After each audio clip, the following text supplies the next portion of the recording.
tall skyscrapers reaching up into the grim clouds surrounding the landscape. As the light from Red City saturate the clouds themselves with neon colors.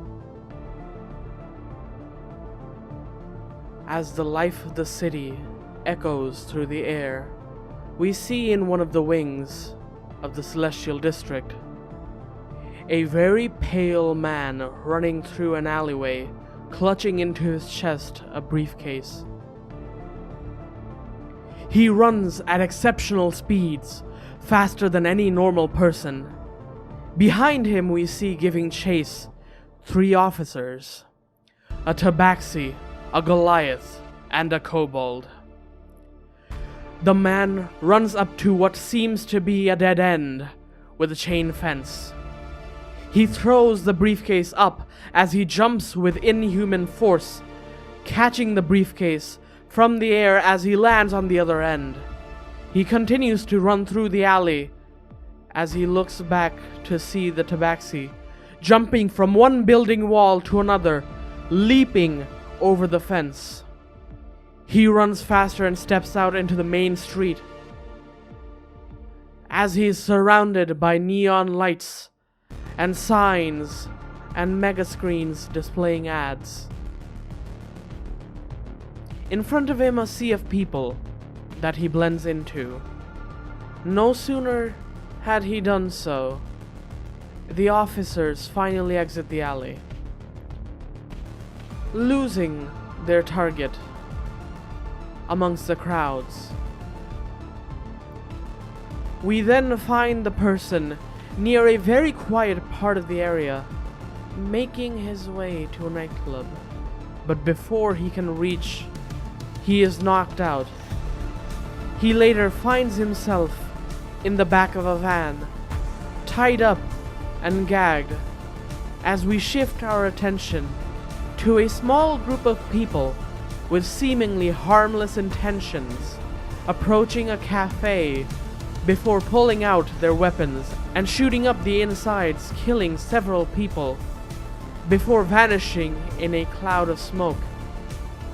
As we step out of the smoke, we see a woman cornered in an alleyway, being held at knife point.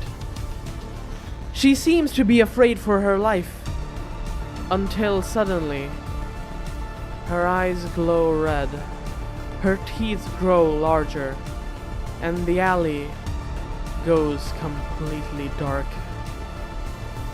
The darkness seeping out of the alleyway and into the streets, almost as if a mist. And we hear the screams of the men as they go silent. We then take our attention from the alleyway to a nearby 5-story apartment that seems to look very run down. And as we make our way to this apartment, that is where we start our journey. As we shift inside of the apartment, we find a purple individual, a merfolk, watching videos on Viewfinder. Viewfinder being this world's equivalent of YouTube. As they look up from their video and they notice the time, it's almost time for the release of the game that they have been looking forward to. It should be available at GameStart shortly. But before that, they get a bit of a from their phone. As they look at their phone, they find a text from an unknown number. Go ahead and read out the text.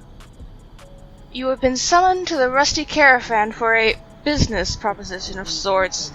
Be at the club at 6:30 p.m. Saturday. There will be a specific seat reserved for you in the back of the corner of the club, next to the entrance to the back room. Be on time or be late and face Minerva's wrath.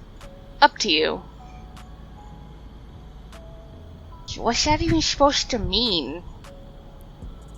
So, what do? Do you start getting ready for it? What time is it currently?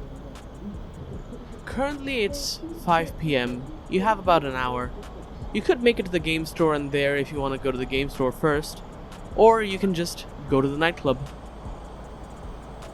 How much is the game? Did I already prepay for it, or... You had pre-purchased it. Okay, yeah, I'm gonna go by the game store on my way. I'm gonna get ready, cast Disguise Self on myself before I leave. And I'm gonna go by the game store.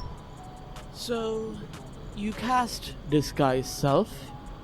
Go ahead and, describe yourself for the audience. Before she casts Disguise Self on herself, she is a coral beauty, angelfish, merfolk. The blues, the purples, the oranges, the yellows, all that, and with a pixie cut, sort of blonde hair, with like two long, not two strands, but like two long pieces of hair, basically, hanging down in front of her left eye, sort of.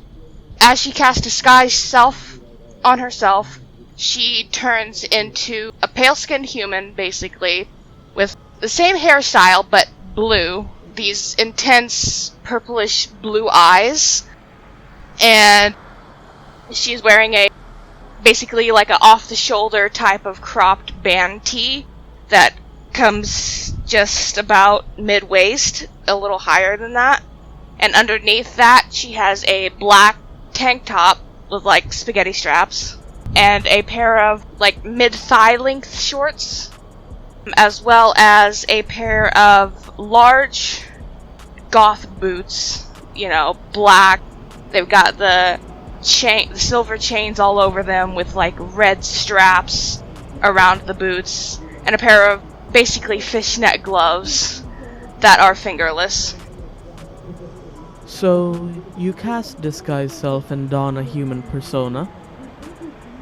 Before you go, what would you like to take with you?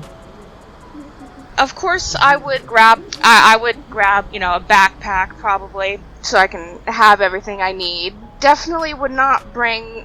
Well, no, my big gun is at the place I need to go to, so never mind. So I have a pistol on my hip. Obviously, I'd bring my license for that. And her laptop is what she'd bring, and her phone. Of course, on my way out, I pet. Well, right now it kind of just it's in an off kind of state. It's a giant mechanical octopus, basically. Well, it looks like it's made of metal. As you give it a little pet on its head, you hear a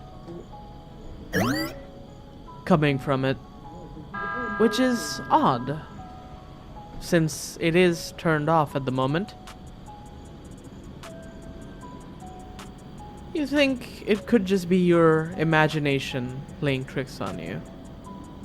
So, with all of your things on hand, you step out of your apartment, turn around and slowly lock the door behind you. But, before you go, roll a perception check for me. Perception? Alright. I got a 13. A 13? Well, with that, you notice across the hallway at the end of the hall, the door of an apartment is cracked. You know who this is, or at least you have a bit of an idea. He's someone that always stares at you every time you leave the apartment. His door is very slightly cracked and you can actually see his eye peeking through the darkness. She's gonna kinda give him the, not like the full look, but her eyes just kinda go like she's thinking, ooh. Before she's going to, start walking to go to her destination.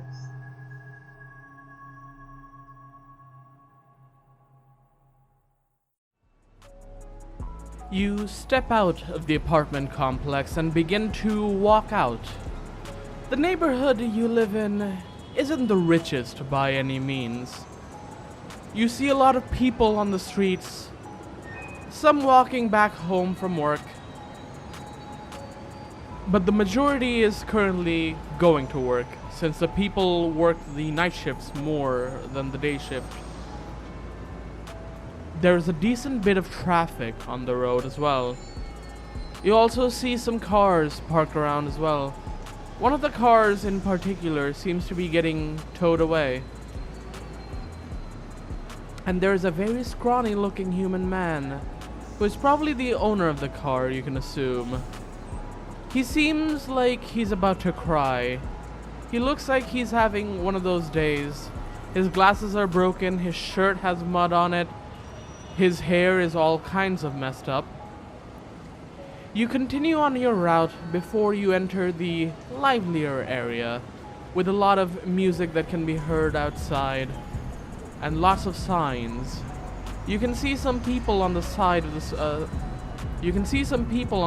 the road, dancing or playing instruments. One girl in particular is dancing up a storm.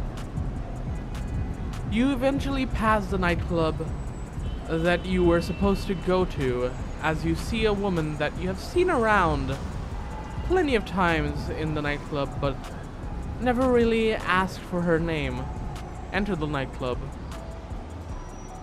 You keep going forward as you finally see in the distance the shop, Game Start. There seems to be a line in front of it, a very long line. Probably take you some time to get in, but you should be able to make it back in time for your meeting.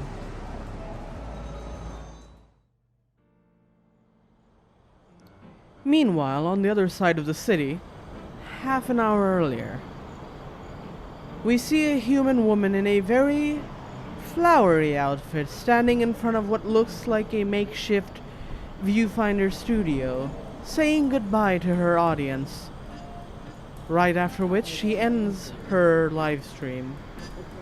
She had made a good bit of money from the donations, about 500 gold, though she needs to earn at least 1,000 gold before she can withdraw that. So, as you get off and stretch, what do you do in your home, in your leisure? Well, the first thing I do after getting on stream is transform back into a slightly more comfortable shape for myself. Whilst I may be a changeling and ultimately have no attachment to any of the forms I particularly take, I still have an eye for beauty. I wouldn't last on the internet that long if I didn't. I change back into the form of a slightly younger woman than I was on the stream. Jet black hair down to around neck level with a fringe over the face and one eye. I then go to my closet and start changing my clothes. Of course, I was wearing some lovely, pretty, flowery dress for the stream, but now that I'm no longer in the public eye, I want to slip into something more comfortable, something I much prefer myself for a potential night out on the town. I put on a leather jacket. Well, I take off the dress first. I put a leather jacket on over a plain white tank top, some tight-fitting black jeans, and short combat boots. Combat boots have studs on them, because of course. I then also put a piercing in my bottom lip, just to give off that extra impression of bad girl. Alright, you change your clothes and stretch a bit as you go to relax after a hard day's stream. Are you a coffee girl or a tea girl? What's your preferred drink to relax with? I think I'm a bit of a whiskey girl. Alright, you pour a moderate amount, well, I say moderate for you, amount of whiskey into a big mug. As you get ready to drink, suddenly you hear coming from the back, "Look at your freaking phone!" As you realize you just received a text message. I halt the dram of whiskey just mere inches away from my mouth. I glance over to the phone, see the screen, still on, a long text message displayed, unreadable from the distance. I sigh heavily, I take a full shot of that whiskey, and then I go and check what's on the phone.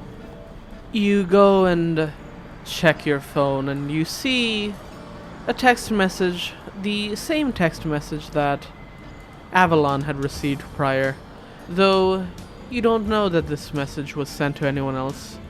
All you know is this message for you and you alone. How do you respond to it?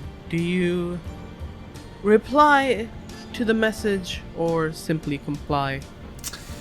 Well, I'm in the mood just for complying, because you see, I get a text message like that, and I can only think of one thing. Raven has forgiven me for the little slip up the last time we met, and I'm back in good graces, and they've got more fun work for me. So, what do? Do you go out in the attire that you're currently wearing, or do you get a new change of clothes? I do. I go out in the leather and combat boot getup. So you step out of your home, and you begin to make your way towards the nightclub. So, do you take a taxi, or are you going to be going on foot? Well, we're maybe not in a rush, but at the same time, I can't really afford to piss off Raven even more than I have already. So, I hail a taxi as soon as I can. Alright, you choose to hail a taxi. Go ahead and roll an investigation and a persuasion check for me.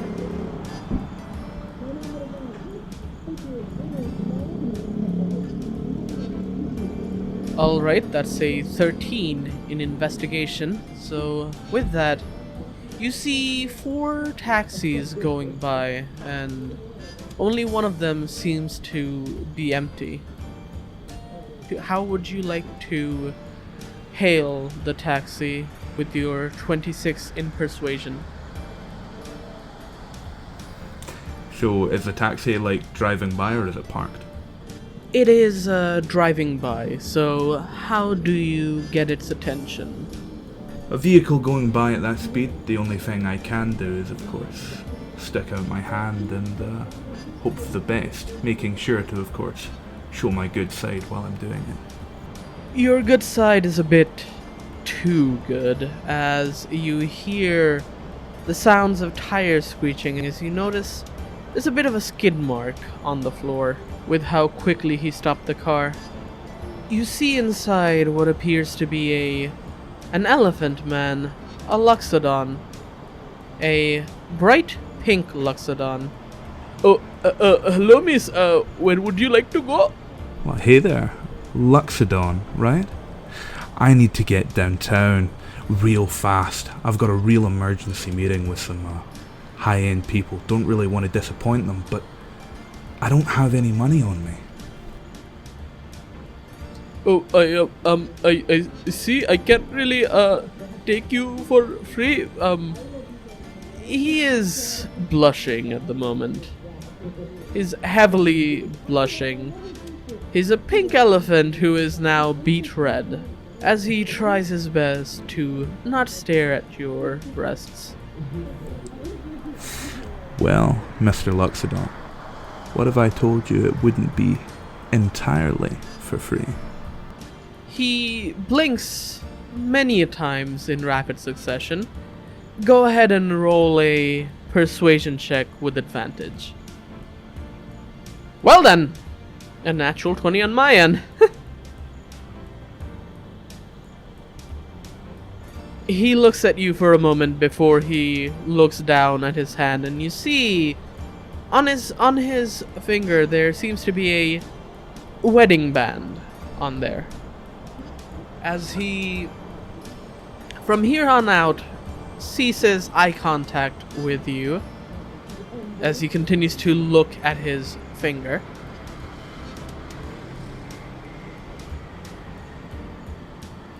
I'm very sorry, miss, but I cannot I cannot take a payment like that. I am a taken man. You're very pretty, trust me. You're absolutely beautiful, but I cannot do such a thing. I could probably give you a bit of a discount, but I have to charge you. Why, sir, what are you insinuating? That I am not a nice, innocent girl? Why, those type of accusations could ruin somebody in my career. Don't you know how mean it is to say something like that? No, that is not, I am not saying anything like that. I'm just,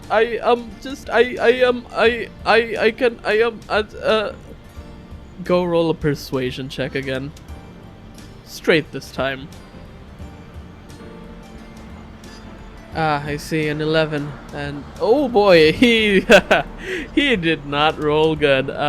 Poor guy. Oh, I'm sorry, miss. It's not what I meant. It's okay, miss. Just get on. We don't. You just get on. Where would you like to go? He seems to be sweating a lot at the moment. He's not having a good time. He's incredibly nervous. Oh, thank you so much. We need to head to a nightclub downtown. The Rusty Caravan. You ever heard of it? Oh, of course, the Rusty Caravan. Oh, you're oh. Yes, as I said, important business people. I see. Okay. Get on, miss, and I'll take you there in a jiffy. I enter the car with a very predatory grin on my face. You close the door behind you, and the man just starts booking it. He just cannot. He knows if he does not comply, he's not going to. The chances of him living are very slim. He takes the alleyways. He goes through one-way traffic. He goes through the wrong lane. He even breaks off one of his mirrors as he slams the side of his car a little bit onto a wall. He close calls a bunch of cars. Before long, in about 30-ish minutes, you finally arrive at the club as you see the massive purple neon sign that says Rusty Caravan with a picture of a van and its backside opening and closing over and over again. The bottom side of the van having a orangish color, whereas the top of it is a white color. Just my kind of place. Well, driver, thank you so much for your diligent service, I say as I get out the car, giving him a quick peck on the cheek as I leave. As you do that, he blushes. You do notice that on the meter there, that it's been 5 silver to get here. If you want to, you can give him a tip, or you can continue to leave. The kiss was the tip. I see. You turn around and you begin to leave. You can feel that the man was about to turn around and try to say something, but he's too afraid to say anything, especially after seeing the bouncers giving him a bit of a stink eye. Meanwhile, back at the game shop, so you barely push through the crowds, eventually making your way to the front. Welcome to Game Start. How may I help you, madam? Says a very, very tall and very blue-looking tiefling. Which is odd to see a tiefling in a place like this. Male or female? It is a tiefling man. Good evening, sir. I'm here for, to pick up my copy of, that, new game, Barge of War. Go real quick though. First of all, roll an insight on this man as you say that. Insight? Mm-hmm. Got a 14. 14. Check. Yeah, you can read him like a book. He seems to be trying very hard to hold in a bit of a laugh as he heard you speak. She's just gonna start flustering. Her disguised cheeks turning pink, obviously. Mm-hmm. He's gonna yes, of course. Bard of War, you said? Yes. Alright, let me see. Oh, that's unfortunate. It seems that the last copy had been taken. But that's not fair. I prepaid for the game. Oh, I know, I'm sorry. It seems that there had been a lot of pre-orders and unfortunately they did not send enough copies for the game. If you check back in a week, you should be able to find it. Alright. You know, I can wait another week. Thank you, ma'am. I'm very sorry for the inconvenience. And she's just gonna. Her face is like completely red now, both with embarrassment and a little anger that she didn't stop by sooner to be the first in line to get it. To be fair, with how big the line was, you probably needed to be there from like the early morning. And she's just gonna get on out of there as fast as she can and start walking towards the club then. So, as you start walking towards the club, and roll another perception check. Oof. Fuck, I got a 6. Yeah, I mean, the save wasn't too high, but unfortunately, with a 6, it don't make it. Yeah.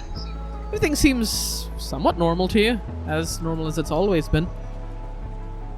You basically make your way, you look at the big buildings that are around here. There seem to be a lot of... There's actually, right to the opposite of the game shop, which here is called Game Start. Yes, I know, I'm very creative. Right at the opposite to it, there is a Mick Cluckenbell.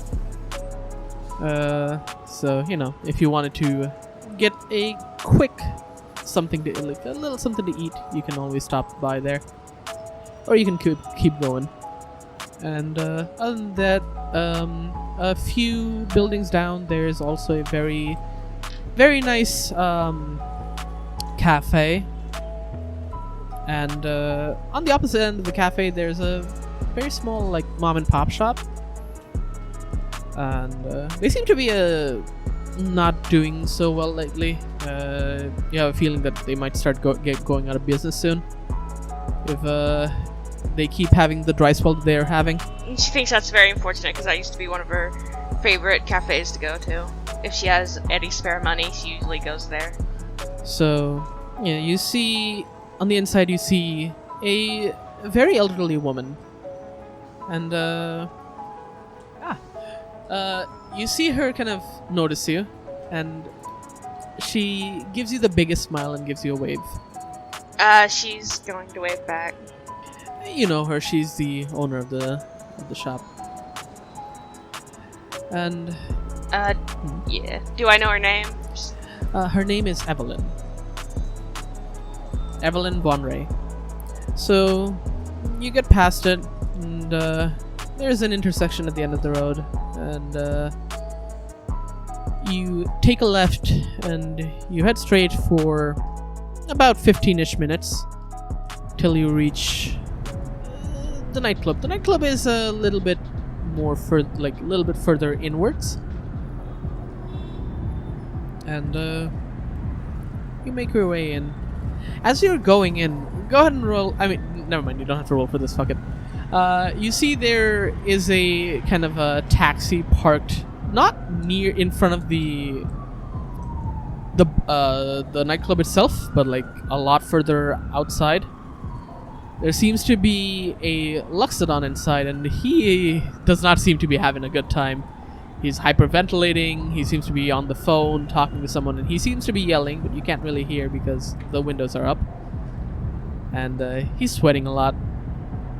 He's very, very afraid of something. And she's just gonna give a face, almost, I guess, concern or just hoping he's okay before she starts heading into the nightclub. Alright. You enter the nightclub, and immediately the atmosphere around you changes. There's flashing lights going between various neon colors, essentially. Blue, purple, green, and whatnot. People seem to be dancing in the middle. The bar seems to be relatively full. With the people that are here, they seem to be, the regular people that you see here. No one too new, but go ahead and roll a perception. And I got a nat 1 on that one. Oh no! Unfortunately, you don't see it, but yes. You walk in, and the music is very loud. Like, it is a bit too loud, and every time the bass hits, you feel it inside your chest. Every fucking time. It's like, to the point where it even makes you fucking feel a bit wheezy queasy every now and again, like you kind of want to throw up. Right, she's probably always hated going through this part of the club. But you slowly make it past that area, and the music starts to fade in the background.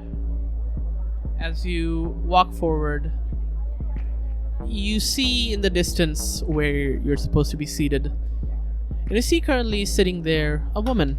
The same woman that you saw entering when you were passing by. Hart, what have you been doing this entire time? Just sitting there, or have you been drinking, or what have you been up to so far? Well, as I came in the door, I knew I had a little bit of time left. After all, our lovely taxi driver was very speedy in getting me here on time. So, I went up to the barman, and of course, knowing who I am and who I work for, he wouldn't dare deny me. And I asked him for just a little something to wet my lips while I wait. A martini, dry, shaken, not stirred. He complies immediately, of course, at which point I slam it down in one go and ask for another. So, currently, I'm going to say you're on your, I'm assuming, third martini now? Sounds reasonable. You're on your third martini, you have it in your hand, and while you have that, you're just going through your phone, just looking at all the various comments being left behind, and seeing how much people want you, basically. You know, very... It is sometimes very flattering to see how much people are into you, you know. Especially all the very sexual comments that are left behind. As you're doing so, you see someone walk up to you. Does she say something, or do I say something? I mean, you see her walking towards you, so either of you can say something in the beginning. If you look up to her, that is. Alright, I'll say.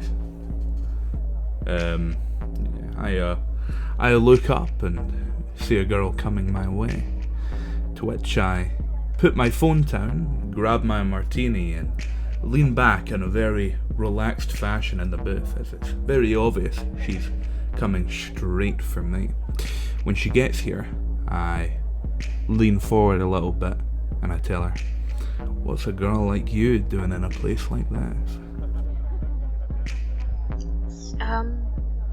Well, I kinda, work here-ish. I work downstairs with, the engineers. Downstairs? Yeah. Do you know Raven by any DM, chance? do I know Raven, or have I seen her? Go ahead and roll a history. 26. Yes, you remember Raven. You remember you remember having a bit of a conversation with her. She seemed to have been very awkward talking to you. You can't tell if it's your voice. It's probably your voice. It's, you know what, most definitely is your voice, yeah. So, but yes, you remember talking to Raven at one point. Though nothing too much. It's just like, just, hey, how's it going, and all stuff like that. Yeah, I talked to her once, but, just usual, hey, hi, how you doing, stuff like that. Oh my. A cute little piece like you in our organization. I'm surprised they haven't eaten you alive. Well, I might eat him alive first. And the disguise self, as I imagine it, doesn't work on her teeth, so she smiles, like, with the open grin, and doesn't, and her teeth are just, they're a bit sharp. Like the front row is a bit sharp, but in the back it's more like what you'd see on a herbivore. So she's definitely some sort of omnivorous being, even though she looks human at the moment. Can I roll to spot that? You don't have to roll for it. You can notice when she gives you that grin. Okay, fair enough. Well, seeing the sharp teeth of the grin, I instantly realize that maybe this girl isn't all that she seems on the surface. So I lean over and ask her again. So what are you doing here? Because I'm here for the same reason I think maybe you are. Because I'm going downstairs as well. Maybe you want to come with me? She's just gonna slightly fluster and turn a bit red with the closeness and start shifting a bit, being a bit uncomfortable with social interaction. Sure, we can go downstairs together. Oh, that's great. Well, let's go. No time like the present, I say, grabbing her hand and leading her down the stairs. Before you do that, as you say, no time like the present, you hear, well, not so fast, wait for us. As you turn your head and look to the side, you see what looks like a man in full riot gear. And on his shoulder, you can't really tell if it's a dwarf, or if it's an elf, or if it's a weird fucking combination. But there seems to be maybe a child, maybe not. Again, it's very hard to tell what this person is that's sitting on this this very big, very muscular man's shoulder. The man doesn't seem to be the talkative sort. He seems to be his eyes seem to be very single-minded and determined. He seems to have a very angry expression about him. In fact, an expression so angry, go ahead and roll a wisdom saving throw, both of you, as you look at him. I got a 17, yeah. That is good. You saved.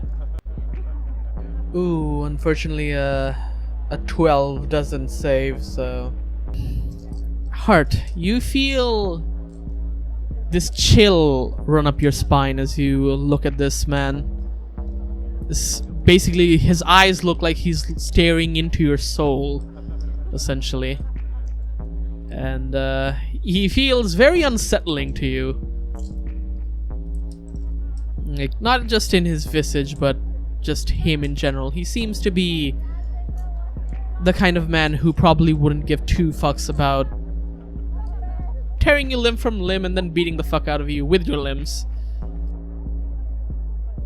We're here for the same thing as you are. Let's go together. I'm assuming you're here for the same thing. I mean, those seats were reserved for us as well. The same thing as we are. You also got a text through earlier today? You see both of them nod in unison. Sure did? And what about you, little girl? Of course I did. I wouldn't be here otherwise. Looks like this'll be exciting. Is that everyone? Can we head on down now? I think so. Unless anyone else is supposed to show up, but it's already time, so... Or about to be. If they're not showing up now, they're probably dead. Alright. Let's go then. You see the person on the shoulder, he's basically playing with the yo-yo right now. As all of you begin to march your way down. As you get close enough, as the big man gets close enough to you, you finally notice that around his belt, he seems to be hiding an immense amount of firepower. Specifically a lot of bombs. I lean over to the big man and look up and talk to the little fellow on his shoulder. Your big friend there, it looks like he's got a package of sorts. What's he doing bringing that type of hardware down here? Ah, yes. I mean, he mostly does grunt work, so you know, these things are something he keeps around for the most part. That and me. I'm like the brains of the operation. Avalon's just gonna look at the bombs. Is that Gravelknot's design? Both of them look at you at the same time. Ah, you know Gravelknot, cool. Yeah, he's my mentor. But the little guy's eyes go wide for a bit. Oh, is that so? I didn't know he had a he had a student. Student? Is that what is that the term? Student? Yeah, I think that's the thing. That's a human thing, isn't it? Yeah, that's a human thing. Yeah. Yeah, I'm a student. So,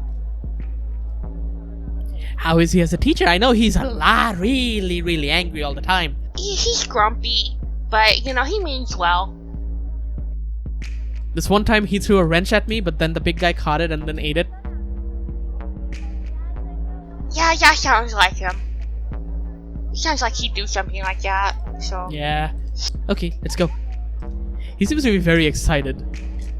So, all of you begin to go in to this room, and as you do, the big guy kind of extends out his hand a little bit, and the little fella on his shoulder runs up. Might as well do the honors, if you guys don't mind, that is. Be my guest. No. Go right ahead. You see him pressing on one of the tiles of the bathroom wall and then put in a code. And as he does, the stall in the back corner opens up. The door of it opens up. And as it does, all of you see basically stairs leading downwards. All of you begin to head down the stairs, and as you do, the door behind you closes and you see a holographic feature of what is basically a bathroom begin to show up again. There's usually a out of order sign in the front, and also the door is usually locked so no one can open it, so that no one accidentally comes in. But yes, all of you begin to make your way down, and as you do, you are greeted by a very shiny room. Like, the tiles here seem to be polished to an immense degree, like more than normally would be. Whoever the fucking janitor here is does excellent work. And or I say janitors here do excellent work. You see a few glass rooms where you can see the insides. There seem to be some people in one room. You can tell that this is a little bit of a place where they keep people held for an undefined amount of time. But as you pass the 10 glass rooms, you eventually start seeing the more blocked off areas. The blocked off rooms, they're where you know that the fun things happen. As you guys get to the elevator, the big guy pulls out his key card and swipes on it as they all step in. As they step in, I'm assuming you two follow as well. Correct. Yeah. Alright. Both of you step in as well, and the elevator door closes. But as it's about to close, you see a person kind of putting their hand between to stop it. And then they see all of you, and they're just kind of like, looking at you like, oh, okay. They just quietly and very, like, kind of looking down, not making eye contact, get in and just holding onto a bag as they're kind of looking down. Their shoulders are a little bit high up. They're a bit on guard.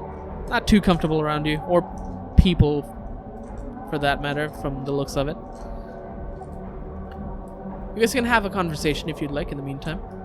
Speaking of which, the music is still coming down here. It is very loud. It is just that loud that it would still come down here as well. Avalon was gonna scooch a little closer to the person. You two, huh? Yes,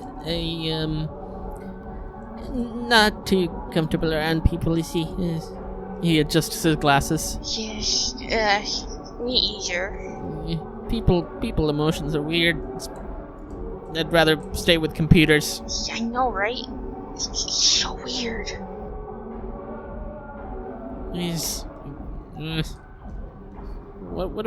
Why do people even talk to each other? Yes. So, I mean, I assume it's to learn things, but I don't know other than that. You can learn things from books too. Books exist. Well, I mean, there's... I interject, butting in and leaning over to the two of them, getting particularly close to him, and say, well, people talk for a lot more than just learning. Let me promise you that.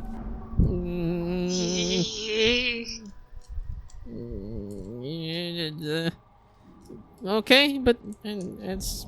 I mean, what else do you do other than learn? There's nothing else really to, do. Maybe I'll show you later. I pull back with another predatory grin. Well, whilst we're all huddled together in this tight little room, how about we all get to know each other? You see him kind of getting more into the corner. Just right. his shoulders are like even high up. I think I read this Etiquette 101. Name's Avalon. Avalon? My name is Spinner. This big guy doesn't really speak, so let's call him Big Guy.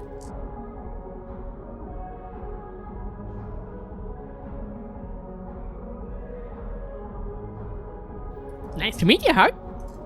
The little guy kind of comes up to you for a handshake. When I say comes up to you, the big guy kind of raises his hand so he can kind of jump down onto his palm. I reach my hand out slowly and present the back of it to him. What am I going to do with the back of your hand? Well, evidently you haven't read Etiquette 101, I say, changing my hand shape over to a normal handshake. Okay, sure, okay, alright. He takes it and very furiously shakes your hand up and down. At that point, go ahead and real quick roll an acrobatics check. Yeah, I was going to say I would think I would be a bit startled by that. Acrobatics. It should be one of the first. There we go. Okay, 20. You were able to hold your ground. You realize when he grabbed your hand, the amount of force behind his grip was inhuman. And then when he started shaking it violently, you could have sworn if you weren't as strong as you are, he would have either ripped your hand off of your body or started lifting you up and down. Nice to meet you, Heart. I'm assuming we're going to be working together, so this is a nice way to meet. What do you do, by the way? I'm curious. Very curious, he says as he rubs his palms together. Well, I do a lot of things for a lot of people, but I don't find most of it to be appropriate for polite company. Ah. Do you kill people like us?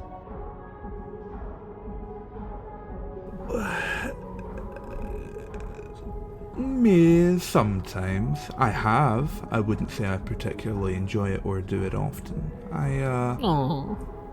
I'm a bit of a spy. You're the sneaky kind, okay. I get it.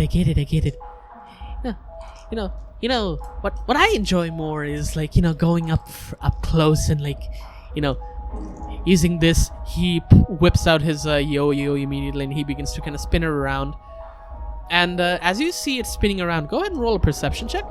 Unfortunately, with a perception of 3, you can't really tell. It seems like a regular yo-yo to you. As he's spinning it around, he just tells you, I like to, hang people by their necks and, do fun shit with their body later. Not the weird kind. Not that weird. I'm not that weird. I'm not that weird. Am I that weird? Do I give up that 5? Hey, big guy, do I give up that 5? You just hear a sharp exhale. You certainly give off something, but you know what? It's your own energy. You do you, little man. Yeah? I like doing me. Wait, is that wrong? I've been said that I say a lot of weird shit. Oh no, trust me. I love doing me too. I see. Yes, that is fine. Okay, what about you? Avalon, you said Avalon. What do you do? I mean, I'm assuming, since you're Grappler, do you make things too? Yeah, I make things. Actually, I should probably be getting my gun out of his lab soon. I have a machine that I made. It's at home right now, but he's a good boy.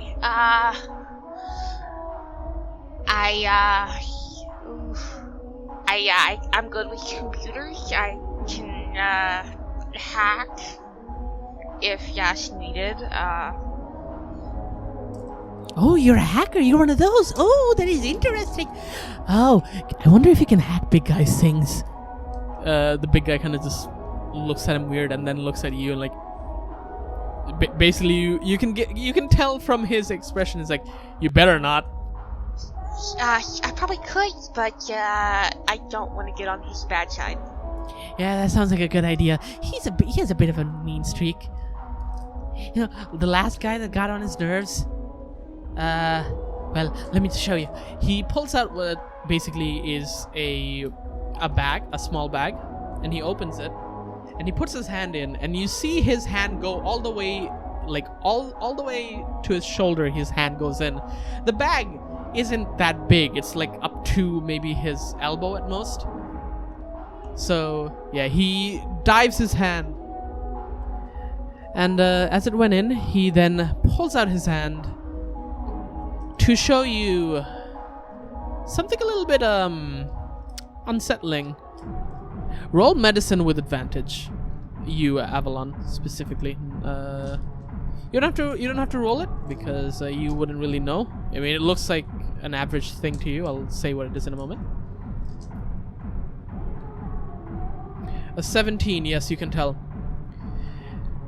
He pulls out a skull that has been turned into a bit of a mug, and as you examine the skull, you notice that The skull is that of a merfolk. She's just going to immediately stop and just put a hand over her mouth and just turn away. Oh, is something wrong? Do you not like it? It's so cool though. Look at it. I made a drinking thing out of a skull. What do you call them? Glasses? Mugs? What's it called? She's just gonna shake a little bit, and there's like tears coming down her eyes. Yeah, I try to hide it by turning away. Are you okay? You seem to... You good? Yeah, I'm fine. You okay? He kind of hesitantly gives you 3 pats on the back and then puts his hand back around his thing. If he's on my back, if he's putting a hand on his back, disguise self doesn't actually change the physical form. It just looks like it does, so he probably feels the fins on my back. Like the fins running along my spine. Okay, that's... Yeah. Okay, that's interesting. I'm not gonna question that. Okay. Just gonna... by this point, you guys reach the 3rd floor. And, yeah, you guys reach the 3rd floor. Usually, you guys have only gone down to the 2nd floor. So, this is the first time you guys have been to the 3rd floor. And, well, let's step out. Yeah, Avalon just kind of steps out. Hart also steps out silently. The big guy and Spinner step out as well as the elevator closes behind you. Do you look back, Avalon? Yeah. You see him kind of giving you a wave with a bit of a concerned look on his face. I just give him a wave back. He seems to be going down even further, which also means that he has higher level clearance than all of you. Mm-hmm. As you guys step out, you see around you basically what seems to be kind of like an office space. There's a bunch of cubicles all around you. There's a lot of people like on the phones. You can hear phones ringing in the background as well. You see even in the back like a couple of people like by the water cooler seems to be having a conversation, and then one of the guys that was the water cooler is actually next to the printer for some reason, and one of the guys was struggling to pull something out of the printer because it got stuck, and as he was pulling on it, he accidentally pulled too hard and knocked himself backwards, knocking over the water cooler and hurting himself in the process as well. The other two seem to be very mad at him and are yelling at him, but everyone seems to be talking in a very hushed tone. No one's really, loud here. Even the ringtones for the phones and everything, they all seem to be very muted to a certain degree. Very quiet, everything. Like, to the point where if you're walking, your footsteps are heard. You see at the very end of the room, there seems to be a very big office room. And, what do you call those? The shades or whatever? You know, the blinders or something? You know, the things that you can pull on the thing to close if it's, really sunny out? Yeah. Yeah, I don't know what they're called in English. What are they called in English? Blinds. Yeah. No, I know those. Would you know, Ross? Shutters. Shutters? Shutters or blinds. Okay, yeah. Well, I'll just say shutters for now. But yes, the shutters are closed, so you can't really see inside. But outside of that, you do see a nameplate. It's a bit far away, so it's a bit hard to see. But if you look closely enough, it says... oh god, I keep having a burp and that doesn't come out. Spinner's office. Do you guys do anything with that information or not? What office did I say? Spinners? Spinner's office, yes. I turn around and look at the small guy and questioningly move my eye to and from the office and back to him. After a while, I say, I don't suppose you would be the eponymous spinner on that wall, would you? Oh, that? Oh, no, that's not me. That's my dad. Your dad? Yeah. Oh, didn't you know? Oh, right, because we never met. Right. Oh, did you not meet him? I guess not. Okay, weird. Huh. You think you know these people, but no. Who are you under, by the way? Raven? Or Raven? Oh, you're Ravens. Oh, you're that changeling. He says very quietly. Yes, I'm that changeling. Ah, yes. Raven said she wanted to kill you. I thought maybe she'd forgiven me. What with the text message and all? Oh, the text message. Oh no, that wasn't from me. Hey, that wasn't from her. That was from my dad.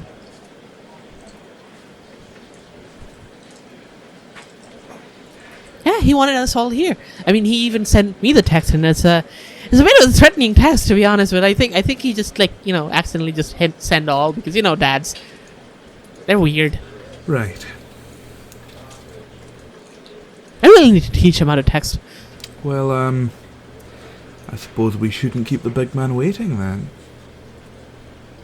Yes. We should probably be getting going inside. He'd be really mad if otherwise. I don't want to see him mad. Neither do I. So I don't think we want to see any of them mad. And Avalon's just gonna start going for that office. Yeah, what she said. Let's go. So, you guys begin to make towards the office, and you see some of the workers kind of as they see Spinner, they kind of stop for a moment and looking at the boss's kid is like, oh shit, and also the fact that he's basically sitting on the shoulder of a big guy. You guys get to eventually make your way to the door. The door seems to be made of metal, and upon first look, the glasses seem to be just normal glass, but the door being made of metal, you'd think maybe the glasses are made of something else, like the windows, I mean. But yes, he kind of goes up to the door and let's see if I don't know if this is gonna come in through the microphone. Did that come in? Yeah, it came in. Okay. So he knocks on the door, and the door just, you hear a bunch of gears inside turning one after the other, and then you hear as the door slowly begins to open, and this gust of incredibly cold air hits all of you. Avalon might just shudder a little bit. Heart recoils slightly, but not much. As all of you step in, the door behind you closes, and as all of you get in, you notice that big guy seems to be more at attention. And as you get in, the door behind you closes. Inside, you see on either sides, there are some shelves and there's some books on them. On one side, there's a skull of a dragon. You can't tell if it's fake or real, the dragon skull. There seems to be some seats around the office and a sofa in the corner, and a massive desk in the middle, and on one side of it, a monitor. And also, there's a small vase with flowers in it. Freshly picked, they seem, on the table. There seem to be a TV on the wall as well. There's a carpet under you that feels a bit odd to the touch. Almost as a hair-like texture to it. And almost a hint of decay in the room, as you notice the massive chair on the other side of the desk. It slowly turns to face all of you. You can make out a very slender humanoid figure, very tall, with lanky arms, sitting in the chair as they lean forward, their elbows resting on the desk as they do, and putting their fingers together. You can slightly see the finger as they look a bit decayed or old. Hard to say. There seemed to be a bit of a darkness covering them, almost as if it was swelling out from him. Go ahead and roll a perception check. With a 19 for Hart and a 23 for Avalon, you two notice it. You can see behind him 2 pair of eyes, glowing red and blue. The rest of their bodies are silhouetted. The room inside is about 3 degrees Celsius. And Avalon's just gonna, shudder, and her teeth are chattering a little. She's not used to this. You see the person's finger pointing towards you as you see it's very shaky. Ah, you finally come. Took all of you long enough. You hear Spinner kind of chime up. Yeah, Dad, we're here. What do you want? What do you want? What do you want? What do you need? What do you want? Spinner, Okay. has he been treating you well? He's been treating you really well, actually. Good. All of you know how things work here, don't you? You know, Hart, that Raven, she has a crew of her own.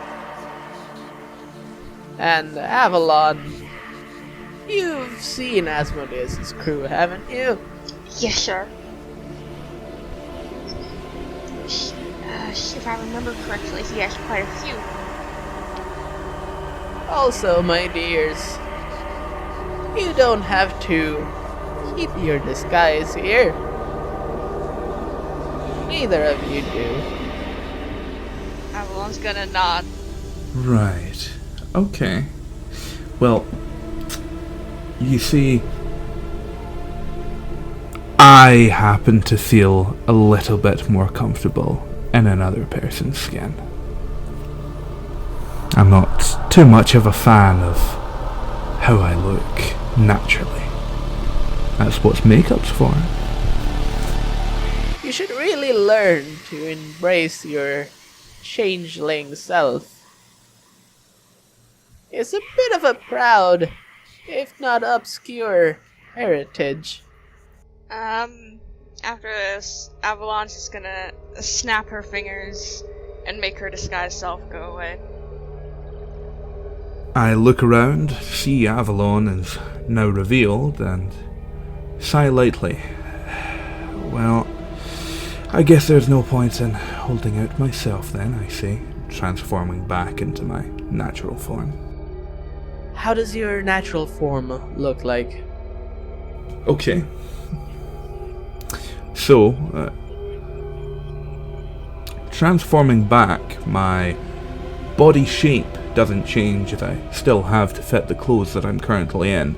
However, my hair grows significantly longer, coming down to the middle of my back and turning pure white. My face becomes pure smooth all the way down. No nose, no mouth, no real features noticeable apart from a sharp line where a mouth should be. My eyes become sunken into the back of my head, with deep heavy bags forming around them. The eyes themselves, amber on the outside, with yellow, sickly yellow on the inside of the pupil, giving a ghoulish impression. See? Both of you look a lot prettier in your true forms. Well, that's very kind of you to say, but I don't believe you.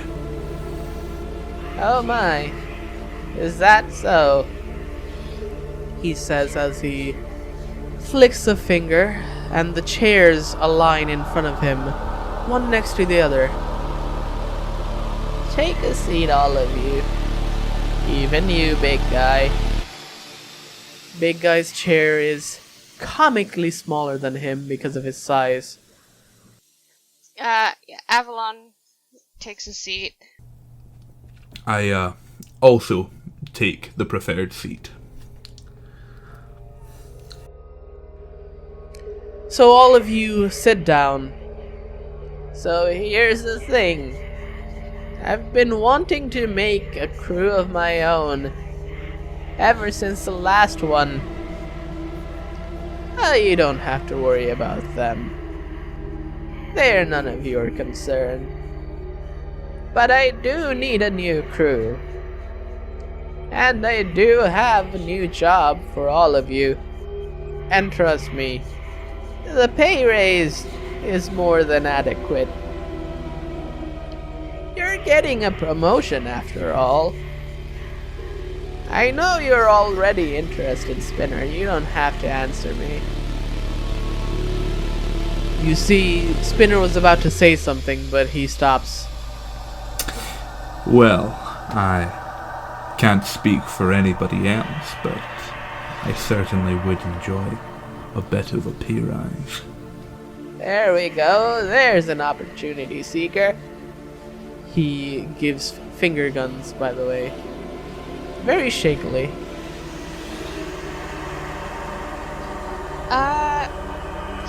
Yeah, actually, I was hoping to get out into the field more.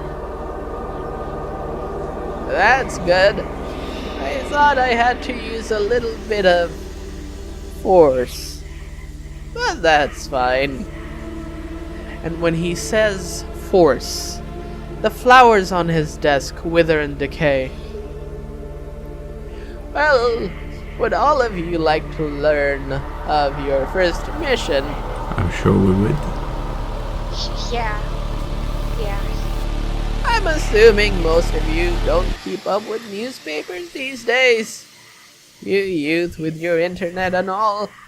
Avalon's one of the people that knows it's true. No, not really my area. Hart uses the internet for profit and just barely understands the platforms that she's on. She isn't too invested in the scene, so doesn't know anything to say. Meanwhile, Avalon is a bit too invested into the actual coding of such things. Well, you see, one of my creations, let's call it, he was imprisoned for a long time, and he's going to be moved soon. He's in for a bit of a prison transfer, you see.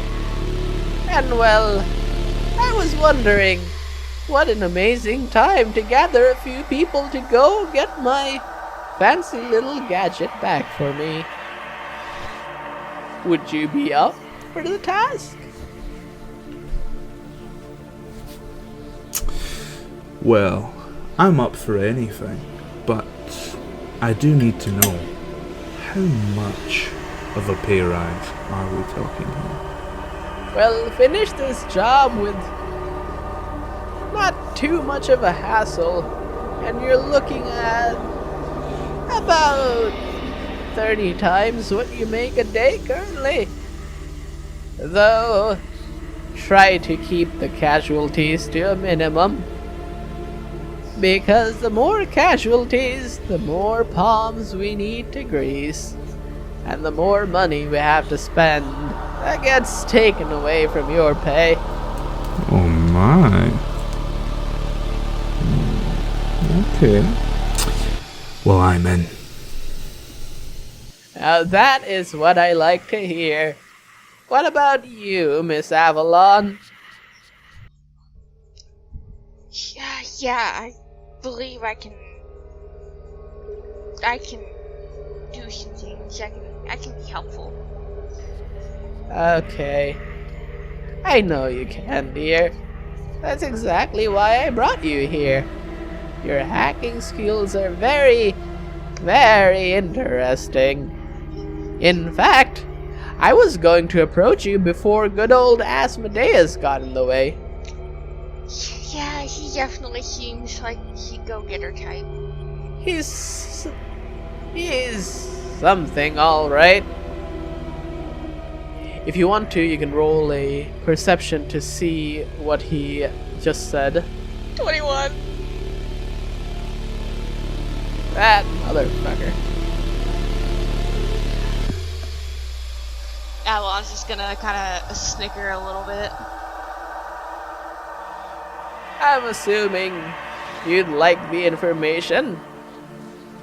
I think I have all of your, what do they call that? Electronic mail? It's called email, Dad. Come on, just get with times. It's not that difficult. It's not. Why are you like this? Stop being like this. Ah! Come on now. I taught you how to kill and everything. You can at least teach me how to do these things. But it's so goddamn annoying. Why do you have to get me to do it? Why not have one of those two do it? Well, they have other work to do, son. Avalon? Yeah, maybe my spare time I can help, but I guess if you can help me with it, I'd like to figure out how these things work. Seems to be where the future is now. For now, all of you can go home or have fun or whatever you kids do. I'll send you all the information in the morning. Make sure not to cause too much chaos over there. Oh, I can't promise anything, Hart says, transforming back into the lady that she came down to the 3rd level as. I plan on going right back up to that nightclub and partaking in an endless amount of free alcohol and finding 1, 2, 3 or 4 willing participants for a night of fun. just hear Avalon going. I lean over to Avalon. You're welcome to join if you want to. Avalon just slowly leans away and makes the noise again. You hear Spinner going, "Oh, can I join? Can I join? Can I join? It sounds interesting. What is it? What do you do? What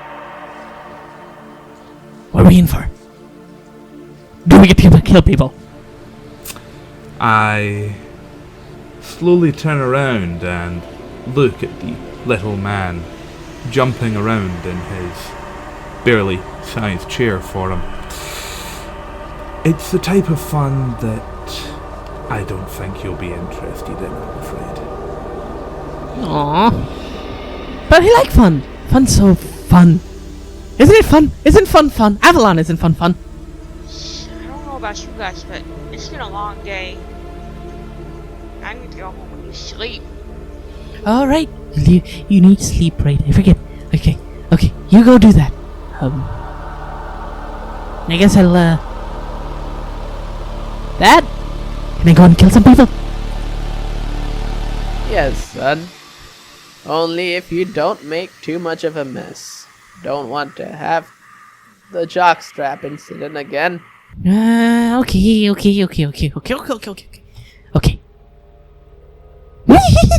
Yay! Big guy, we get to have fun! Big guy gets up and does a slight bow as he slowly leaves. Alright, all of you can leave now. With your leave, sir, I say, turning around and walking out. Avalon's gonna stand up and give a nod. Thank you, sir. Oh, Avalon. I'd like you to stay at least for one moment. Yes, sir. Hart, you may go now. Go have fun. You see the door open. Avalon, you noticed he waved his hand to open the door. Okay. You step out, Hart, and the door closes behind you. So, Avalon, I take it you very much enjoy video games, right? Yes, sir. You see his hand going into the shadow before he pulls out a physical copy of a video game. A video game you thought was sold out. He puts 2 fingers on the thing, and he's slowly pushing it closer to you. Her eyes are just gonna go wide, and she just looks up at him with her big puppy dog fish eyes.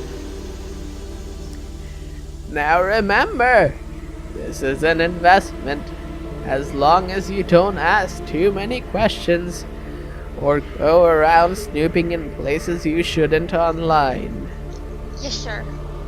You can feel a bit of a grin on his end. You can't see his face still, but you can feel it. He pushes it to you, and you notice his hand. It's incredibly decayed. As he lifts his finger up to you, his middle finger slightly detaches from the rest of his hand, as it dangles by a bit of a flesh before he pulls his hand back, and you see it's normal again. She's just gonna mentally note that and slowly reach for the video game. Alright then, dear. Have fun. Yes, sir. She's gonna hold the game close to her chest as she starts walking out. You see the door open again. As you leave, the door closes. As you step out, you see by the elevator, Hart is about to get on. You don't see Spinner, though. She's probably just gonna hold up a hand. Yeah, wait for me for a sec, please. For disguise self, and her disguise goes back up. You She kind of just runs over. You run back over to the door again, and I'm assuming, Hart, you kept the door open for her. That's correct. So you enter into the elevator, and the door slowly closes. Can we stop at the second floor for a few minutes? I need to grab something from the lab. Of course we can. I'll wait for you any day. Alright. Both of you go down to the second floor, and as you do, you can again hear the blasted music playing outside. Somewhat muffled, but still loud.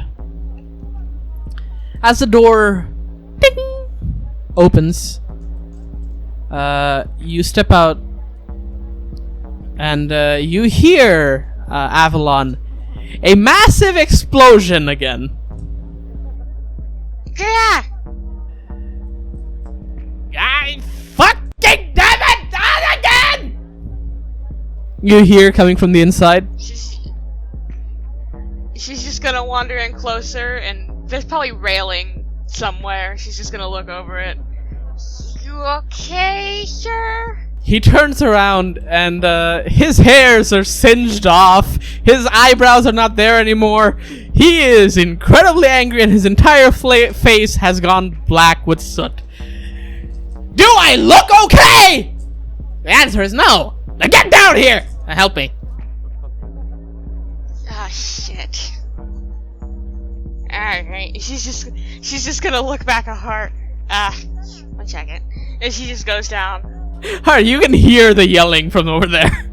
I, very slightly pull myself back further into the elevator. I want no part of whatever's happening there.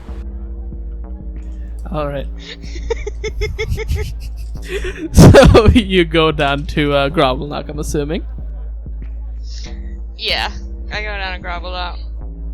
You see basically all of these, you've been here multiple times. You've seen the stacks upon stacks of these shelves filled with things, and stacks upon stacks of books in the back. All the mechanical bits that are kind of hanging from the ceiling, and this one contraption that has always been there, this very fat, but like very rotund looking robot with an open chest, has always been lying there but never really done anything with.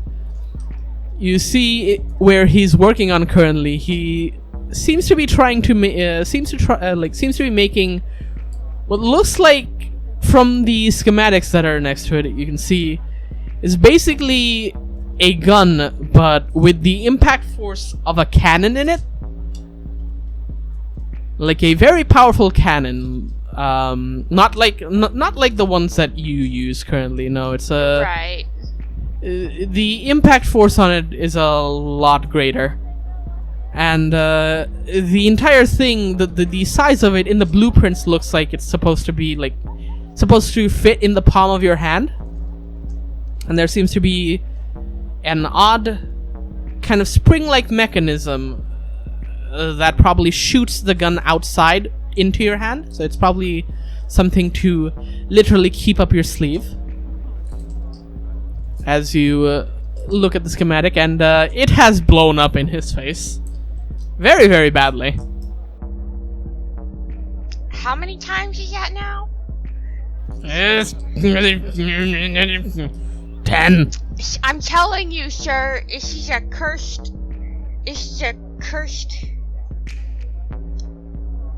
Whatever.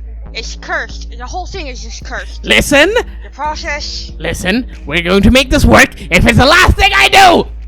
This is going to be the last... This will be the invention that I'm known by! Everyone's gonna know me for the creator of the... What do you call this thing? The meat beater? No, that's weird. Hand cannon. Hand cannon. No, Mega Buster. No, hand cannon. Mega Buster, hand cannon. I don't know fucking what to go for. I'll come up with the name later. Help me make this thing, though. I need your help. I just came to get my gun and go home. I just had a meeting with Spinner. Oh? Spinner called you? Why? Yeah, we're busting one of his little toys out of jail, I guess. He's being transferred tomorrow. He has a very quizzical look on his face. Okay, one of his toys as in which one? I don't know, whichever one was put into jail a while ago. Which one everyone is... Oh, the one for the... Oh my god, he's getting that... Oh, shit.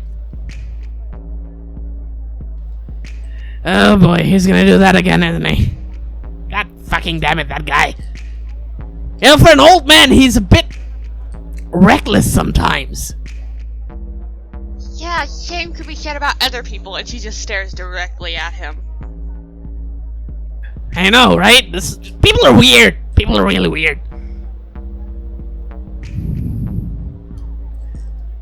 He does not have any modicum of fucking, what do you call it? What's that word that I'm looking for? Fuck. Restraint.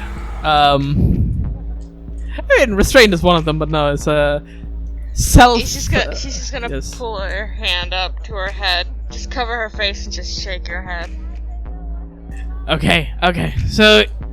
I'm assuming you're getting that thing out. How do you plan to do that? It's a maximum security facility.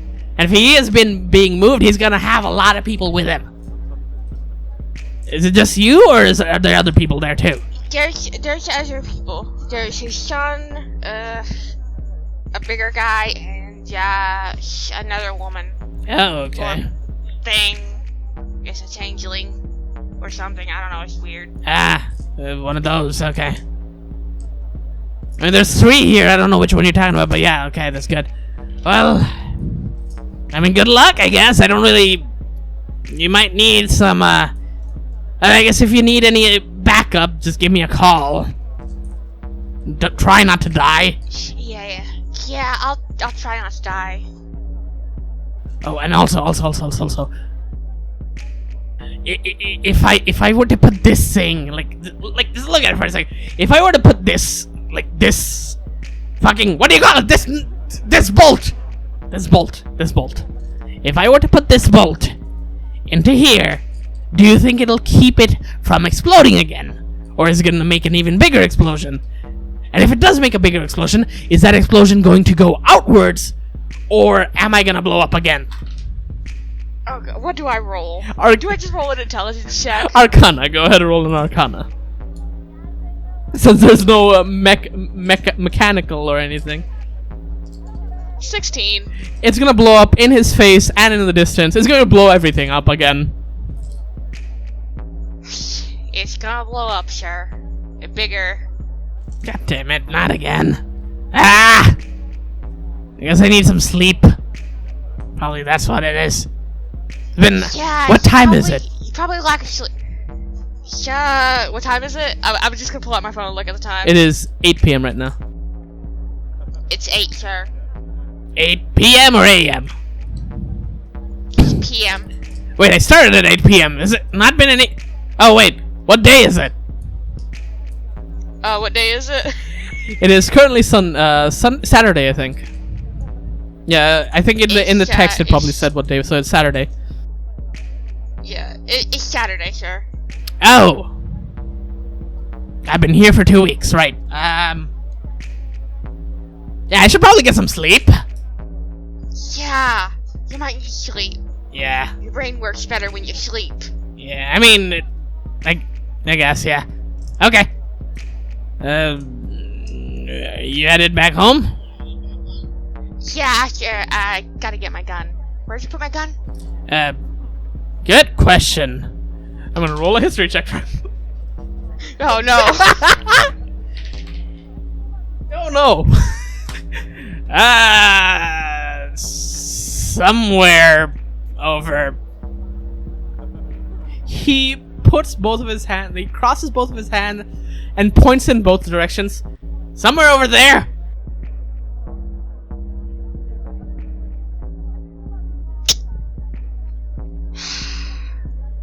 I'll go look for my gun. Yeah, you do that. I'm gonna go home. She starts by looking in the completed compilation of equipment. Easy enough. You find your gun and immediately the lights go off. Oh, god damn it, not again. I forgot about the... You know what? Fuck it, I'll do it later. I'm tired. On coffee. He says as he For fuck's sake. begins to walk to the elevator, and he sees you inside there. I'm assuming you still are there with the elevator held up. Hart? I am indeed, yes. Okay. Are you, do you look at him, or do you avoid eye contact? I avoid eye contact. I try my best to be unnoticed. No, okay. Yeah, he doesn't pay much mind to you. He gets onto the elevator, and he, instead of normally people, what do they do when they get into the elevator? Walk up to the button and press it, right? He walks up to the button and bashes his head against it at least 5 times in very quick succession. And then he's just like, ugh. Get in here, quick! I lean over behind him while he's doing this and ask, what floor is that supposed to be? That's a top floor. There we go. I'm going home. I'm assuming you're going home too, unless, Who are you, by the way? Oh, I'm not going home. I'm going to party. You're one of those guys. Okay. Have fun, I guess. Oh, I will. Avalon, get your ass over here, you already. I'm coming, old man. She just finally grabs her gun after taking it apart and putting it in her backpack. Like, she doesn't like fully take it apart. She just takes it apart to enough to where she can fit the chunks in her backpack. She'll put it together later before she go, or tomorrow. So you put it up, and Hart, you see that this goblin man kind of goes to the back of the elevator and kind of sits down on the ground, kind of leans up against it. The moment he leans his head against the elevator wall, he immediately just passes out, just like that. Avalon, you come out and you see Groblug is asleep inside, and Hart is just looking at him like, what the fuck? I'm assuming that's how you're looking at him. Hart? Yes. Not again. Gonna have to get somebody to take him home. So you get in, and both of you get back to the first floor, I guess. In words, the first floor. There we go. And all of you step out. Well, all of you, I say, except for Grovelnut, because he's asleep. Avalon's gonna pick him up. He's small enough. She'll pick him up. Yeah, you pick him up and begin to carry him, kind of like a little bit like a baby. Would I happen to know where he lives? Yeah, you do. Okay, so I'm... Yeah. It's actually a block down from you. In a, kind of lives in a bit of a basement-ish house. The place looks like basically a basement in a warehouse, on the side of a warehouse. Yep. And, I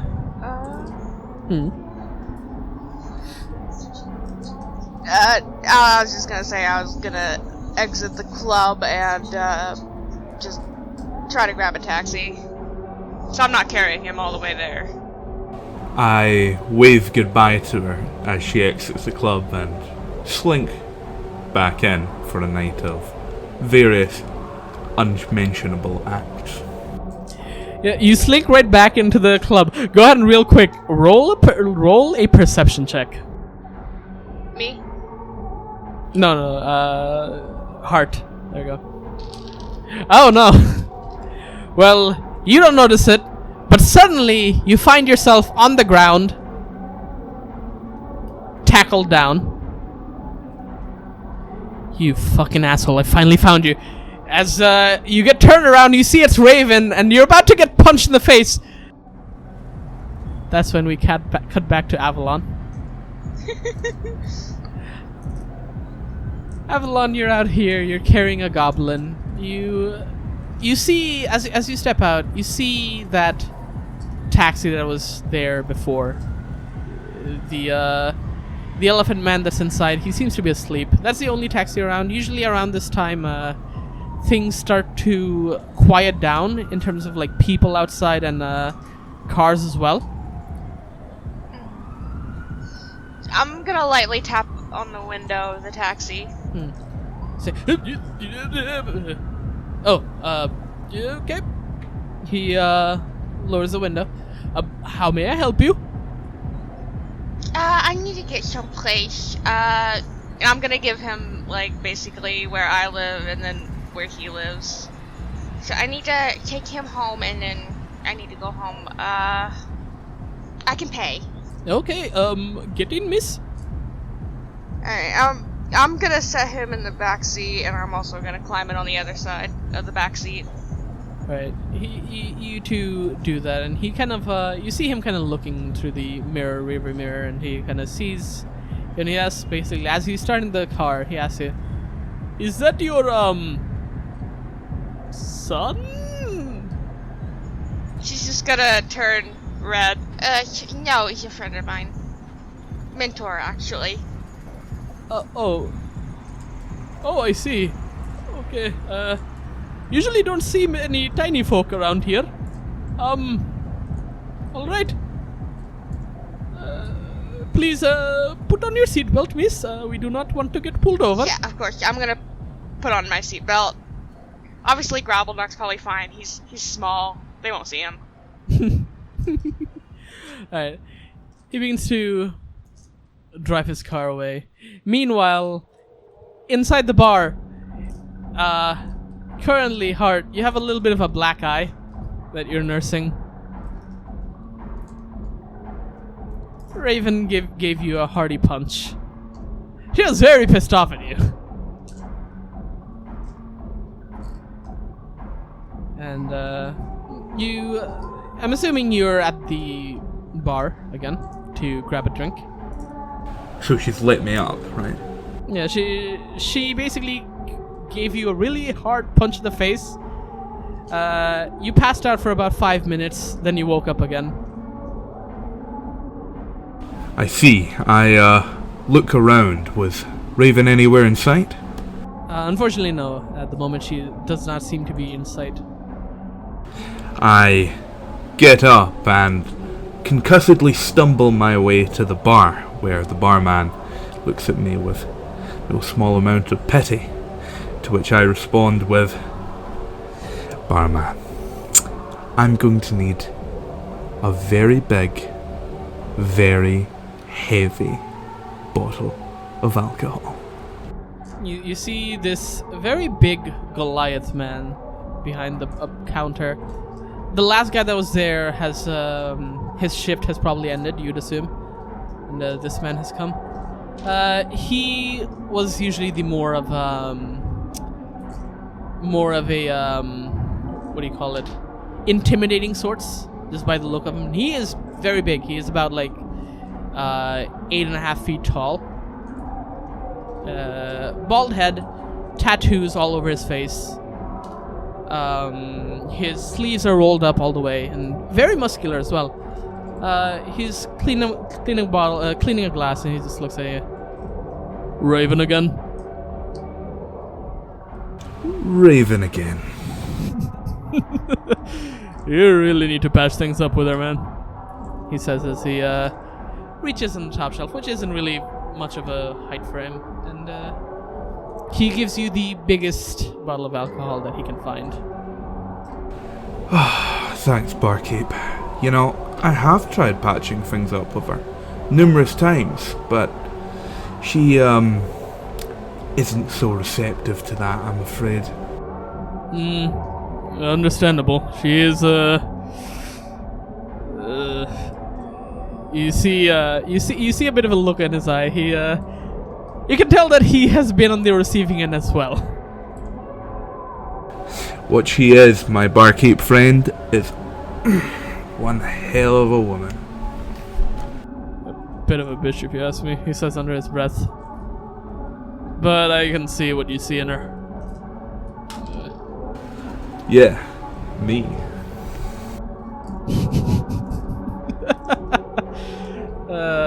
You're a fun one. What's her name again? I keep forgetting. Heart. Heart, right.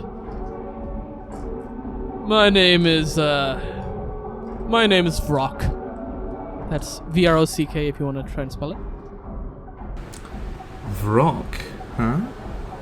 Well, I say, taking a swig of whatever booze it was handed down from the top shelf. Tell me a little bit about yourself. I mean, I mostly work the night shifts. During the day, I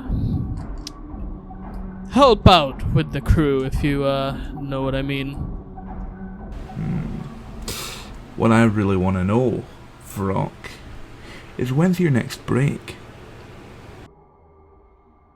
Oh shit. He raises an eyebrow. Oh shit, she getting it soon.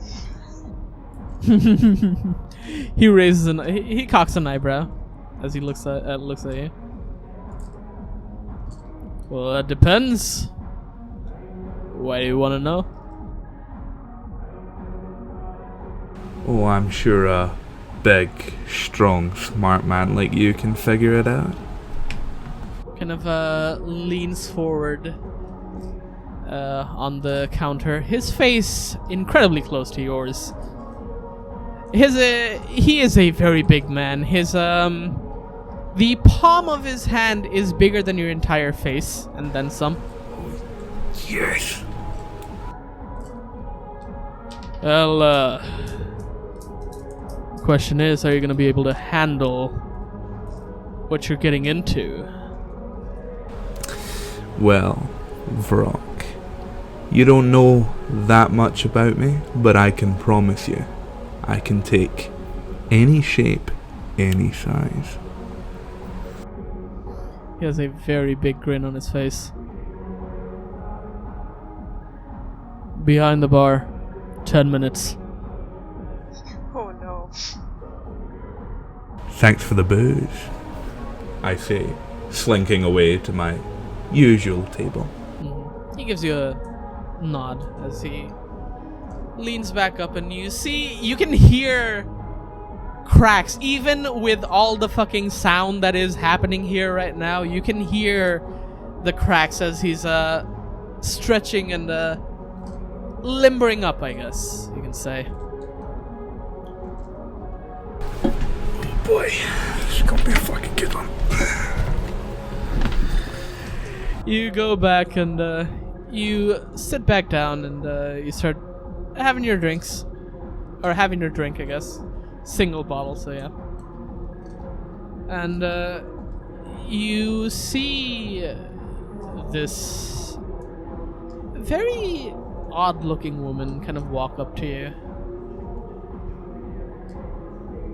Her attire, she seems to be wearing a bit of a hoodie. Her face is covered for the most part. You can see the bottom half of her face. It is completely jet black. You can see a bit of her bottom lip as well, and you see the crimson red lipstick. Mind if I sit next to you, friend? Be my guest. She sits down right next to you.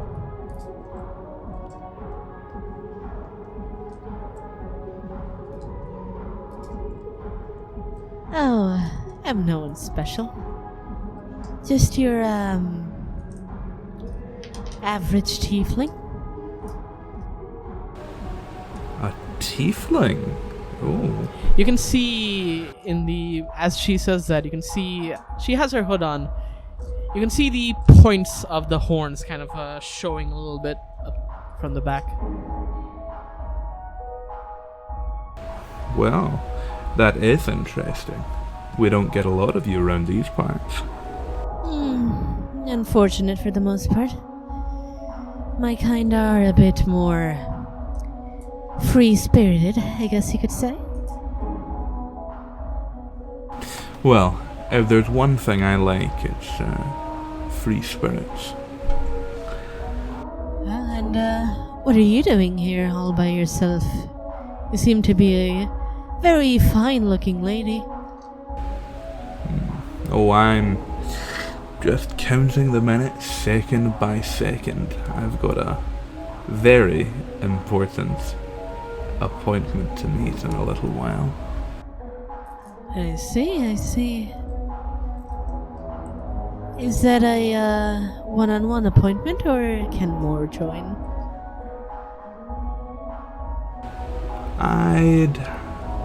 I'm pretty happy to say that the other party would be happy enough for someone else to join in, but the question is whether or not you can take it. You see that barman over there? The big one. She gives a little side glance. Him. Oh. Very interesting choice in partners, friend. She says as he bites her lower lip a bit. I've gotten a little bit of a taste of that, but I wouldn't mind going in for seconds. Oh my, a familiar face for him. I'm sure that'll be very fun. Sure, if he's up for it, let's go. Oh, trust me, I'm about to rock both of your worlds. Alright, 10 minutes is up. Yep. As you see, Vrox kind of looks side to side and slowly slinks back. I take this little tiefling, whose name I don't know, by the hand and lead her to where Vrock is slinked off to. Oh, she is not little, by the way. She is 7 foot tall. I thought they were small. No. Tieflings come in regular human shapes and sizes, but this one particularly is a little bit bigger than the others. Okay. I take this big woman's hand and slink off to where Vrock's gone. I mean, she is basically like, her build is slender, but she is very tall. Yes, you go back and you hear a bit of an unzip as you look back. She's taking off her hoodie, and as she does, you notice the rest of her face. She has a very long white hair, these incredibly yellow eyes that almost seem to be glowing by the touch of the light. And this tail that was wrapped around her this entire time begin to freely move about. Oh, brought in a friend, eh? A familiar one on top of that. Nice to see you again, Eva. Nice to see you again, Brock. So,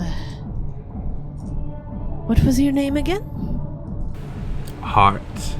And now that we're all acquainted, let's get really acquainted, I say, closing the door behind me of, I assume, a broom closet or something. You close the door behind you, and it is very dark inside. You feel two very different sized hands on you as they slowly climb up your body. Roll me a Constitution save. Oh boy. It is a bit hard. The Goliath is not holding back as you feel his grip around your neck. As he immediately lifts you up and pins you up against the wall. We fade to our friend Avalon. Avalon. Yep. So you're currently in the taxi, and you're actually pretty close to your home. It's gonna take you like about a minute more. And you'll be there. Did we drop off Grobbleknock already, or No, do it's we still need to do that? your home and then Grobbleknock's home, so it has to go past your home to Grobbleknock. So, are you going to? Right. Are you going to leave? Leave. Let the Luxodon take care of Grobbleknock, or are you going to? Don't really understand. My character probably doesn't really trust anybody else to have like the key, know where he keeps his keys on his person. So, or actually, she probably maybe has a spare key since she knows where she lives, and she's probably done this a few times. So she'll probably just say, "Hey, don't stop at my house. We'll go take him home first." All right. He obliges. All right, miss. Anything you say. Yeah,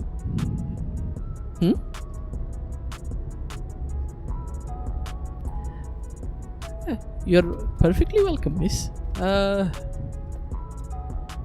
Both of you eventually reach Grobbleknock's home, quote unquote. It's not really much of a home, really. Just a place that you can stay. He can stay. And you take him up. Basically pick him up again like a baby. And you take him into his home. As you go inside, everything is just all over the place as usual. You notice his bed is on the top of his shelf, upside down. Again. Every time. How? This here girl in his sleep. Fuck you. No! Even in your sleep, you're grumpy. That's a really good invention. Just gonna slowly rock him back and forth like a baby. Because that usually calms him down a bit. He quiets down a little bit. Like, you hear the word escaping You hear the word escaping his mouth. Good job, Avalon. She's just gonna blush a little bit. She just has a proud face. Anyway, she's yeah, I get him into bed. And I leave. I if I took his keys out, you know, I probably just put him back. Mm-hmm. And I lock the door before I leave. Yeah, you lock the door before you leave. You don't even need his keys. You have an extra pair of keys for his place. You had to come here to grab a bunch of things every now and again, so he just gave you a permanent key to his place. Yeah, I figured as much. Something like that was gonna happen. Hmm. Alright. So I leave and I get back in the taxi. Alright. Alright. So we're going back to that previous place, I'm assuming. Yes. Okay, miss. He begins to drive. As he does, roll a perception check. Almost said persuasion. Perception check. 10. 10 is exactly what you needed.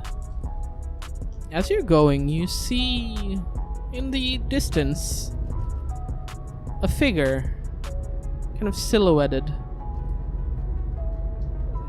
They seem to be looking at you, and as you're moving, their eyes seems to be they seem to be moving as you move till you get out of view.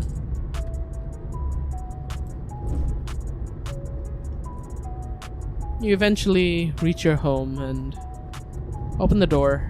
Sorry, not open the door. You pay. I'm assuming you pay him. He's Yes, I do pay him. I do pay him as I promised. Yes, the pay is 13 silver. That's fine. I'll just chuck him a gold piece. Hmm. And keep the tip. Oh, thank you very much, ma'am. You're very kind. He says as you go back into your apartment. You walk up the stairs and that door that's usually like, you know, slightly open to look at you, that door is completely open now. You don't see anyone inside. It is very dark inside as well. It's pretty far away for you to be able to see using your dark vision. Nah, I'm a merfolk. Oh, right. You don't have dark vision. But yes, it is, it is, yeah, so in that case, yeah, you don't see anything, but you do feel a bit weirded out. Like, kind of like your scales tingle a little bit. Alright, I'm gonna grab my, key out of my pocket. Just so I can immediately get back in. And it's gonna slowly start approaching my door. Mm. You walk up to your door and you unlock it, and you step inside. You close the door and you turn on the lights. And as you turn around, oh hey, you're finally home! Jesus! You see Spinner and Big Guy in your home. Jesus fucking Christ, Spinner, what the fuck? I thought we could play maybe today. I heard that Dad gave you a game, so you know, video games are fun. Like, yeah. And like we can do plans and like how we're gonna kill people and everything, and it's gonna be so much fun. It's gonna be like a sleepover. He says as he. She's just gonna put a hand over his mouth and show him the video game that his father gave her. His eyes go wide. He says as his mouse is covered by your hand. She's gonna pull her hand away, kind of. I've been freaking waiting to find this so fucking long. I can't wait to play it. Ah! I know, right? Oh god, that is so good. Did you hear that he has a kid in this one? Really? Yeah, he has a kid in this one. Apparently the kid Oh my kid fights with fucking you God. too. It's so cool. Oh my god, we gotta play it right now! Yeah, we gotta play it. As you two geek out over the video games, and the night slowly passes by. And that is where we will end the session.